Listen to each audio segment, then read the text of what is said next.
நேயர்கள் எல்லாருக்கும் வணக்கம். எல்லாரும் இந்த மார்கழி மாதம் 4ஆம் தேதி டிசம்பர் 20ஆம் தேதி மகா சனிப்பெயர்ச்சி அப்படிங்கிறது நடக்குது. அதை ரொம்ப துல்லியமாக கவனிச்சுக்கிட்டு இருப்பீங்க. அதே நாளில் மேசராசியில் குரு பகவான் வக்கர நிவர்த்தி அடைஞ்சு பலம் அடைகிறாரு. அதாவது சனி பகவான் தன்னோட இன்னொரு சொந்த வீடான கும்பராசியில் ஆட்சி பெற்று அமரப்போகிற அதே நாளில் குரு பகவான் செவ்வாயோட வீட்டில் மேசராசியில் பலமடைய போகிறாரு. அப்போ சனி பகவான் கொடுக்கக்கூடிய நன்மைகள் அப்படிங்கிறத பல ராசிக்காரர்களுக்கு குரு பகவானும் சேர்ந்துக்கிட்டு கொடுப்பாரு.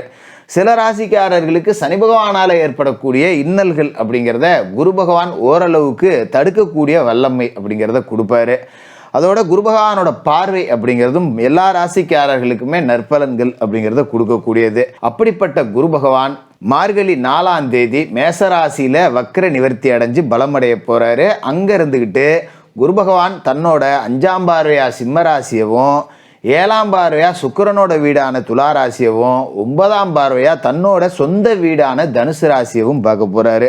இந்த குரு பகவானோட வக்கர நிவர்த்தி, இந்த குரு பகவானோட பார்வைக்கு உண்டான பலம், இது எல்லாம் என்னென்ன ராசிக்காரர்களுக்கு நன்மையை கொடுக்க போகுது, எந்தெந்த ராசிக்காரர்களுக்கு சனி பகவான் கொடுக்கக்கூடிய கெடுபலன்கள்ல இருந்து காப்பாற்றி அருள போகுது அப்படிங்கிறது எல்லாத்தையும் இந்த வீடியோவில் நம்ம பார்க்க போகிறோம். ரிஷபராசி நேயர்களே, உங்களுக்கு இந்த குரு பகவானோட வக்கர நிவர்த்தி பலன் எப்படி இருக்கு அப்படின்னு பார்த்தோம்னா, உங்களோட ராசிக்கு குரு பகவான் விரயஸ்தானத்தில் இவ்வளவு நாளாக வக்கரகதி அடைஞ்சிருக்காரு. இப்போ அவர் பலமடைஞ்சு வக்கர நிவர்த்தி ஆகிறாரு. அப்போ இவ்வளோ நாளாக குரு பகவான் விரயஸ்தானத்தில் இருந்து அவருக்கு பலம் இல்லாமல் போயிருந்தது. அப்போ ஏகப்பட்ட செலவுகள் அப்படிங்கிறதும் இருந்திருக்கும். இப்போ அவர் வக்கர நிவர்த்தி ஆகி பலம் அடைகிறப்ப இன்னும் கூடுதல் செலவு அப்படிங்கிறத கொடுப்பாரு. அதோட குரு பகவான் உங்களோட ராசிக்கு யார் அப்படின்னு பார்த்தீங்கன்னா, உங்களோட ராசிக்கு லாபஸ்தானத்துக்கு அவர் தான் அதிபதி, உங்களோட ராசிக்கு அஷ்டமஸ்தானத்துக்கும் அவர் தான் அதிபதி, அஷ்டம லாபாதிபதி. அப்படி இருக்கிற குரு பகவான் வக்கரம் அடைஞ்சி இவ்வளோ நாள் இருந்தது அப்படிங்கிறது இப்போ பலமடைஞ்சு இருக்கிறது அப்படிங்கிறதும் பார்த்தீங்கன்னா கிட்டத்தட்ட ஒரே விதமான நிலைப்பாடு அப்படிங்கிறது தான். இதே நேரத்தில் பார்த்தீங்கன்னா உங்களோட ராசிக்கு சனி பகவான் பாக்கியஸ்தானத்துலேருந்து தொழில் ஸ்தானத்துக்கு வராரு. அப்போ தொழில் வளர்ச்சி அப்படிங்கிறதும் உச்சத்தில் இருக்கும். சரி, இந்த வக்கர நிவர்த்தி அடைஞ்ச குரு பகவான் என்ன செய்வார் அப்படின்னு பார்த்தீங்கன்னா, லாபாதிபதி விரயஸ்தானத்துக்கு வரும்போது சுப விரய செலவுகள் அப்படிங்கிறத அதிகமாக கொடுப்பார். குறிப்பாக பார்த்தீங்கன்னா ரிஷபராசிக்காரர்களுக்கு ஒரு சொந்த வீடு கட்டி குடிபோகக்கூடிய யோகம் அப்படிங்கிறது இருக்குது. இப்போ ஏப்ரல் மாதத்துக்குள்ளே வீடு கட்டுறதுக்கான வேலை அப்படிங்கிறத நீங்கள் தாராளமாக செஞ்சிடலாம். மிக அற்புதமான பலன்கள் அப்படிங்கிறத கொடுப்பாரு. ஏதோ சின்னதாக அவங்கவுங்க வசதிக்கு தக்கன மாதிரி ஒரு பெரிய மாட மாளிகை, பெரிய கோபுரம் வச்ச வீடு அப்படின்னு இல்லாமல் ஏதோ அவங்கவுங்க வசதிக்கு தக்கன மாதிரி ஒரு வீடு அப்படிங்கிறத உருவாக்கி கொடுத்துருவார். அந்த அமைப்பை குரு பகவான் செய்வார். அதே மாதிரி சில பேருக்கு வண்டி வாகனம் வாங்கக்கூடிய யோகம் அப்படிங்கிறதையும் குரு பகவான் கொடுப்பாரு. அப்போ இந்த விரயஸ்தானத்தில் குரு பலமடைஞ்சிருக்கிற நேரம் அப்படிங்கிறது பயப்பட வேண்டியதில்லை, சுப விரய செலவுகள் கொடுக்கக்கூடிய நேரம். அப்போ பிள்ளைகளுக்கு திருமணம் செய்யணுமா, திருமணம் செய்யலாம். நல்ல வரன் அப்படிங்கிறது உடனே அமைஞ்சிரும். ஒரு 10 பவுனம் போடுறோம், 20 பவுனம் போடுறோம் அப்படின்னு போட்டு திருமண வேலைகள் அப்படிங்கிறத செய்யலாம். ஒரு பக்கம் விரைய செலவானாலும் அது மனதிற்கு சந்தோஷம் கொடுக்கக்கூடிய ஒரு செலவாக தான் இருக்கும். அதனால் அச்சப்பட வேண்டியதில்லை. மறுபக்கம் பார்த்தீங்கன்னா குரு பகவான் உங்களோட ராசிக்கு அஷ்டமஸ்தானத்துக்கு அதிபதி, அவர் பலமடைகிறாரு. அப்படிங்கும்போது கொஞ்சம் நம்ம கையை மீறி செலவாகுதே அப்படிங்கிற ஒரு கவலை இருக்கும். இப்போ உதாரணத்துக்கு எடுத்தோன்னா கல்யாணத்தை பண்ணிப்பார், வீட்டை கட்டிப்பாருன்னு சொல்லுவாங்கள்ல, அதுமாரி ஒரு திருமணமோ இல்லை ஒரு வீடு கட்டக்கூடிய வேலைகளோ செஞ்சோன்னா நாம் ஒரு திட்டம் போட்டு வச்சுருப்போம். ஒரு 10 லட்ச ரூபாயில் ஒரு வீட்டை கட்டி போடுவோண்டா அப்படின்னு.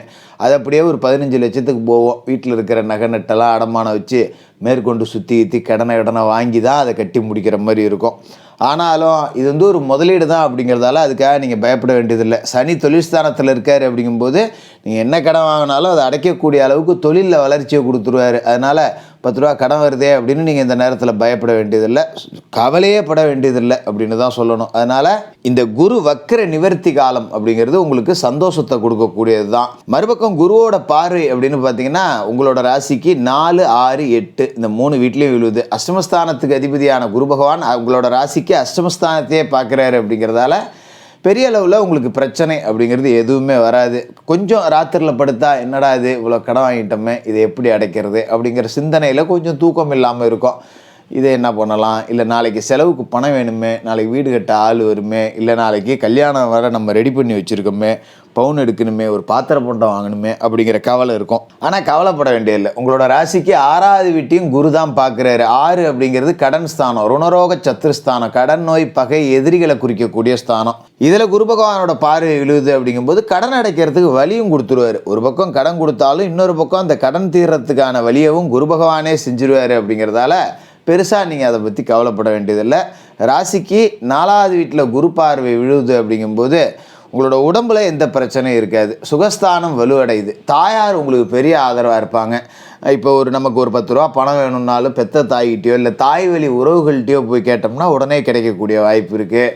தாய் வழி உறவுகள் அனுசரணையாக இருப்பாங்க. அதுமாரி உங்களுக்கு தேக ஆரோக்கியம் அப்படிங்கிறது ரொம்ப நல்லாவே இருக்கும். பயப்பட வேண்டியதில்லை. அதுமாரி பெருசாக எதிரிகள் அப்படிங்கிறவங்களாம் இருக்க மாட்டாங்க. நோய் நொடி அப்படிங்கிறதெல்லாம் இருக்காது. அடகு வச்ச நகைகள்லாம் வருங்காலத்தில், அதாவது ஜனவரி கடந்த பிறகு பார்த்தீங்கன்னா நீங்கள் கொஞ்சம் கொஞ்சமாக மீட்டுட்டு வந்துடலாம். பெரிய அளவில் எந்த பாதிப்புகளும் இருக்காது. பயப்பட வேண்டியதில்லை. அதுமாரி உத்தியோகம் அப்படின்னு பார்த்தீங்கன்னா கூட குரு பகவான் உங்களுக்கு ஒரு நல்ல உத்தியோகத்தையும் ஏற்படுத்தி கொடுப்பாரு. ஏன்னா லாபஸ்தானத்துக்கு அதிபதி விரயஸ்தானத்தில் இருக்கார்ல. ஒரு பக்கம் காசு செலவாகிட்டே இருந்தாலும் அந்த செலவு பண்ண காசை எப்படி சம்பாதிக்கிறது அப்படிங்கிறதுக்கு இன்னொரு பக்கம் வழியை கொடுப்பாரு. அப்போ சாதாரணமாக ஒரு நிறுவனத்தில் வேலை செய்கிறவங்க ஒரு ப்ரமோஷனில் 10 ரூபா சம்பளம் கூட வாங்கலாம். இல்லைனா பெரிய நிறுவனங்கள்லேருந்து உங்களுக்கு அழைப்பு வரும். அதை எடுத்துக்கிட்டு 10 ரூபா சம்பளம் கூடுதல் வாங்கி போகலாம். வெளிநாடு போகிறதுக்கான வாய்ப்பு இருக்குது. அதையும் இந்த காலகட்டத்தில் செஞ்சு பார்க்கலாம்.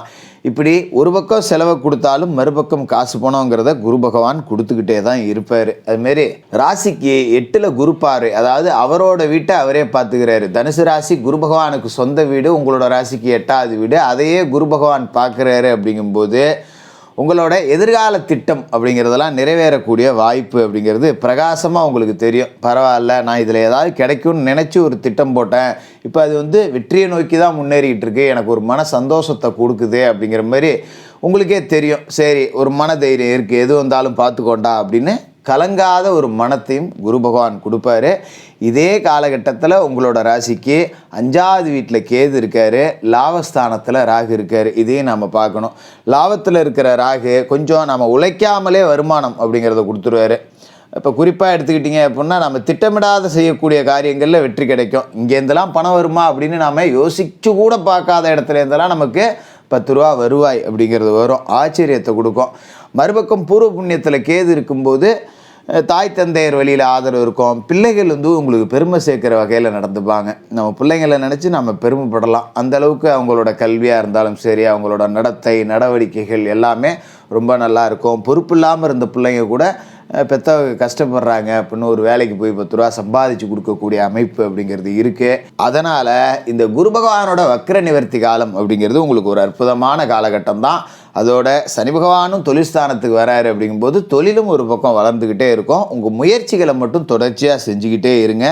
சின்ன சின்ன பின்னடைவுகள் வந்தாலும் பரவாயில்லை அப்படின்னு அதை தூக்கி போட்டுட்டு அடுத்தடுத்த வேலையை பார்த்துக்கிட்டு முன்னுக்கு போயிட்டே இருந்தீங்கன்னா பெரிய அளவில் வளர்ச்சி அடையக்கூடிய ஒரு வாய்ப்பு அப்படிங்கிறது இருக்குது. பூர்வ புண்ணியஸ்தானத்தில் கேது இருக்காரு. அப்படிங்கிறதால முன்னோர்களுக்கு செய்ய வேண்டிய தர்ப்பணங்கள் முறையாக கடைபிடிங்க. அமாவாசை விரதங்களை செய்யுங்க.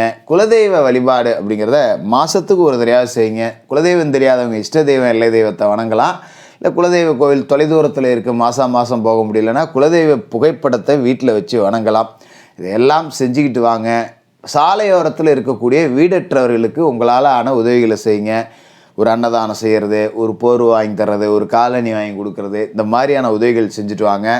மிக அற்புதமான ஒரு நல்ல நேரம் வந்துருச்சு. ரிஷபராசிக்காரர்களுக்கு வாழ்த்துக்கள்.